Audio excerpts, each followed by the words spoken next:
Today we are talking about the psychology of people who hate taking pictures of themselves. And if you are one of them, then you should probably know this.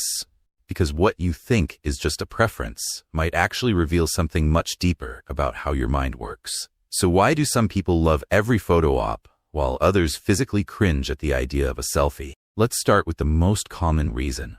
Body image anxiety. For many Americans, the camera feels like a judge. We live in a culture obsessed with appearance. Instagram feeds, TikTok filters, celebrity magazines at every checkout line. Your brain has seen thousands of edited perfect faces, and when you look at your own unfiltered photo, it doesn't match up. Psychologists call this social comparison theory. You're not really judging yourself against reality.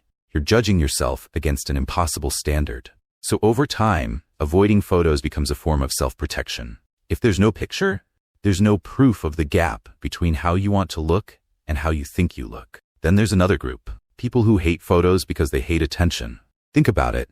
Every time someone takes your picture, especially in public, you become the center of focus. Everyone looks at you. Everyone waits for you to smile. For introverts or people with social anxiety, that moment feels like being under a microscope.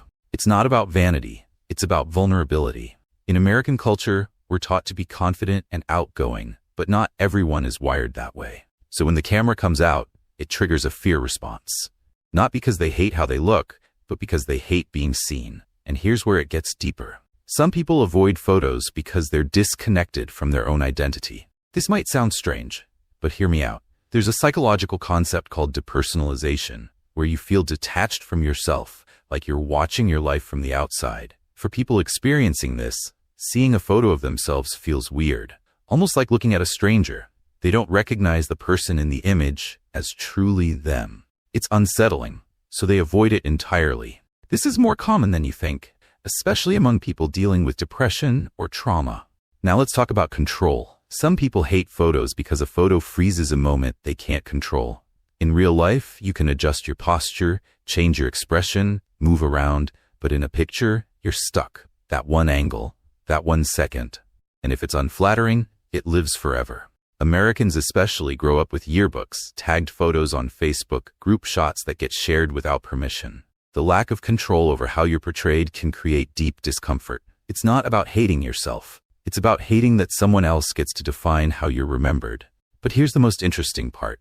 People who avoid photos often have a rich inner life. They value experiences over documentation. While others are busy staging the perfect shot, they're actually living the moment.